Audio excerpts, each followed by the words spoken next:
Hey peeps, good morning. Here we are. We'll get back to this little series here on the rubber. So this one's all been done with the microfibers filling in. You can see I got around the edges on here. It's already got a couple coats on top of it. Up here by the horns, I just put that yesterday.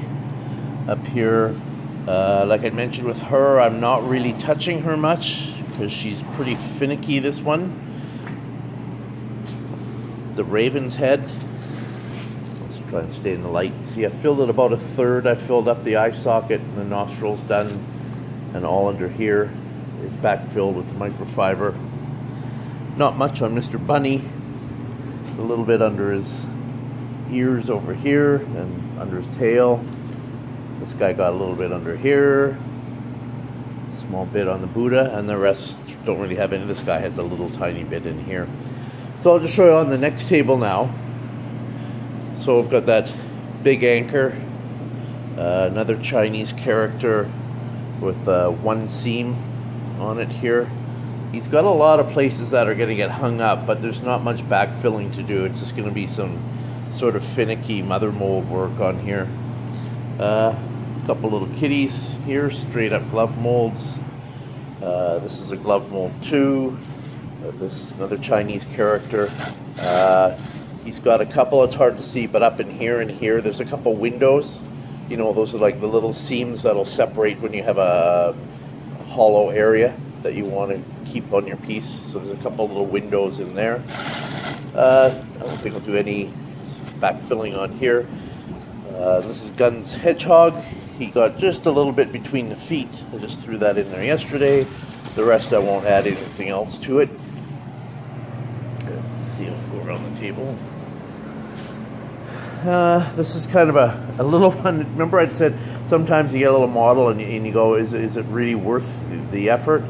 Sometimes this is a dragon with a Chinese coin. He's really complicated.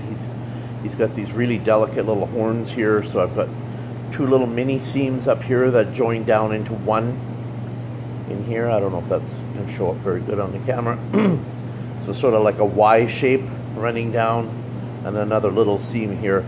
But there'll be quite a bit of filling to do under here. The mother mold might be a challenge too. There's lots of hang up areas on here, but it's kind of cool if it comes out nice. It'll be cool. A little heart, an embroidered heart here. A couple little mini seams here, just to help it get up, and it's really deep undercut under here, but I won't backfill that. I'm not going to backfill around here because I can make a mold that, or a mother mold that'll click in there and will just pop out. So just a couple little mini seams here just to help when you give it a pull to get it up and off. And that's about it on there. So I was just going to show, because I was watching Webb's video this morning, and I was saying that how he was cutting a seam and how sometimes the simple things we don't always show on video. So it was nice that he showed how to, like, cutting a seam. I don't know if any of us ever actually did one before. So that's awesome that he did that. So I want to just show you, I think a long time ago Guns did a vid on some backfill. So I'll just show you quick what I do. You can all pick your own way how you want to do this, but this is just how I do it. So I'm just going to set that camera down, and I'm just going to do a little backfill here on the anchor. Actually, I'll show you what I'm going to fill on this one. So I'm not going to fill this entire cavity here, but there is a bit of a recess in here, so it's going to be filled in around here, just so it comes flat. So this will be straight up and down without that, see that angle? Bring this straight up. And under here it's quite deep, so I want to bring that so it's straight up as well. I don't worry about this. But in here, in the chain, there's a deep pocket down in here, as well as, I don't know if this show up, deep in here. So I am going to fill this up, this whole area in here, down underneath and across. And on this other side of the chain, I've got the same issue, is that it declines in here. So I want to bring that flush across here, but I won't fill the whole hole, just there, so that's flush and not back. So I'll just show you quick how I, hopefully that'll, there we go. So I just take whatever, I just cut down one of my cups. You can use whatever you want. So I just take a little piece of the fiber and throw it into my little cup. So here's some rubber. You could do this with your brush, doesn't matter. But good old popsicle sticks or tongue depressors work great. So we'll see, I'll try and look through the camera. So if you can see that, it's really wetted good. Make sure it's not like dry in the middle, that you got lots of rubber on it. That's nice and wet. And then I just get it into the hole. And using your popsicle stick, you smooth it out so it's not quite enough. So I'll just throw a little bit more in. If I'm doing a great big void, like a really big deep one, I won't do it all in one day.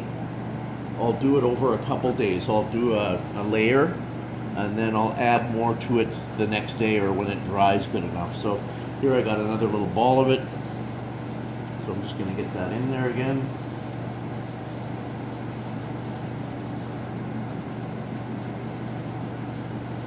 There. That's nice and smooth. And now I've got a vertical area there. And then you carry on. So this is coat, this will be coat 6 on this guy coming up. So after, you know, when you're finished, you won't even see that microfiber when you're done. It'll just look like rubber. But you can see that's nice and flat now. That whole area, like it's nice and flat. It doesn't have a recess anymore. And that's what you're after, so your mother mold won't catch up into those areas. So that's it, just a quick vid, and then in a couple days we'll move on to table 3. Okay, gang, see you later.